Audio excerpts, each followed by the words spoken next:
اور جو یہ کام کر رہے ہیں بہت اچھا کر رہے ہیں، لیکن سوال یہاں پہ آ کے پیدا ہو جاتا ہے کہ کیا یہ مستقبل میں بھی ایسا ہی رہے گا؟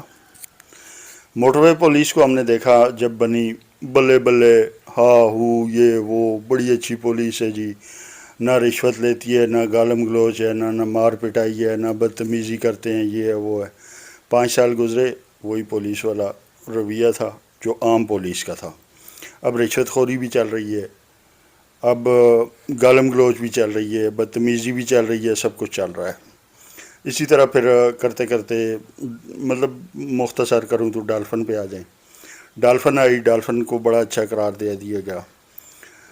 اب میرے اپنے گلی محلے میں ڈالفن والوں نے اتنی رشوت خوری کی ہے کہ میں آپ کو اس کے پروف بھی دے سکتا ہوں، سب کچھ کر سکتا ہوں، میری آنکھوں کے سامنے واقعات ہوئے ہیں۔ تو مین مقصد یہ نہیں ہوتا کہ آپ نے ادارہ بنا دیا ہے، ادارے کے اوپر، اور خاص طور پہ وہ ادارہ جس کے اوپر کوئی چیک اینڈ بیلنس نہیں، جس سے پوچھ گچھ نہیں کہ یہ قدم تو ہم نے اٹھایا ہے تو کیوں اٹھایا ہے، اس کی وجوہات کیا ہیں۔ جب ایسے ادارے وجود میں آتے ہیں تو وقتی طور پہ شروع میں وہ کارکردگی دکھاتے ہیں بغیر بلا شک و شبہ، لیکن جب تھوڑے سے پرانے ہو جاتے ہیں پھر بیسک چیز ہم نے یہ دیکھنی ہے کہ یہ لوگ آئے کہاں سے۔ اسی پولیس سے آئے ہیں نا جس کو آپ کرپٹ، تراشی، فلاں فلاں فلاں فلاں بہت سارے القابات سے نوازتے ہیں، وہیں سے اٹھا کے لائے گئے ہیں۔ بالکل بیسک تربیت ان کی وہی ہے۔ ایک بندے کو آپ نلا دلا کے اچھے کپڑے پہنا کے بٹھائیں گے، وہ اس کا دھلا دھلایا چہرہ یا اس کا سجا سنورا روپ وہ کتنے عرصے تک برقرار رہے گا؟ آخر جو اس کی خصلت میں ایک چیز پیدا ہو چکی ہے، ایک چیز اس کی خصلت بن چکی ہے سسٹم کے سسٹم کے اندر رہتے ہوئے، ٹھیک تو اس نے باہر پھر آنا ہی آنا ہے۔ ٹھیک تو کل کو یہی سیاسی مخالفتیں دور کرنے کے لیے، سیاسی انتقام کے لیے اور اس طرح کے اقدامات کے لیے یہ استعمال ہوگا، مجھے یہ خدشہ ہے۔ میں ذاتی طور پہ اس بات کا قائل ہوں۔ اس وقت 99.9% لوگ سراہ رہے ہیں اس کو، لیکن میری آج کی بات، بے شک یہ کلپ آپ سیو کر کے رکھ لیں، نوٹ کر لیں، 2 سال بعد، سال بعد، 3 سال بعد میں آپ کو اسی کلپ کے حوالے سے پوچھوں گا کہ ہاں جی بتائیں مجھے سی سی ڈی کی کارکردگی اب کیا ہے۔ اچھا، اس میں ایک اور بڑی پرابلم ہے کہ کوئی ظاہری طور پہ آئین میں یا اس کے اختیارات میں کہیں بھی کوئی تعین نہیں کیا گیا کہ یہ دیکھیں نا، دوسرے ادارے بھی ہیں نا، اس کا کہاں تک تعین ہے، دوسرے ادارے کا کہاں تک ہے، کوئی حدود و قیود اس کی کوئی کنفرم نہیں ہے نا۔ یہی چیز ہے نا کہ کوئی قانون نہیں بنایا گیا، کوئی اس کے رولز ریگولیشن نہیں بنائے گئے، کوئی ایسے ہی مطلب فریم اور لائے عمل نہیں بنایا گیا کہ آپ نے کن حدود و قیود کے اندر رہنا ہے۔ یہ ہوم ورک کی کمی ہے، یہ جلد بازی ہے، یہ کیا چکر کیا ہے؟ یہ صرف ایک وقتی نام بنانے کے لیے ایک چیز ذہن میں آئی، رات کو خواب آئی، صبح اٹھ کے اس کو امپلیمنٹ کر دیا گیا۔ میں تو اس کو یہ سمجھ، چلے وقت کی کمی ہے، ذرا اور بھی ایشوز ہیں، مہنگائی کا اور بلوں کا بھی ایشو ہے۔ سب سے پہلے بل ڈسکس کر لیتے ہیں۔ بل بڑے ظلم کے آ رہے ہیں۔ بلوں کے حوالے سے یہ ہے کہ دیکھیں، سب سے پہلی تو پاکستانی قوم کے ساتھ سب سے بڑی زیادتی جو ہے کہ 200 یونٹ تک آپ کا جو بل آ رہا ہے وہ تقریباً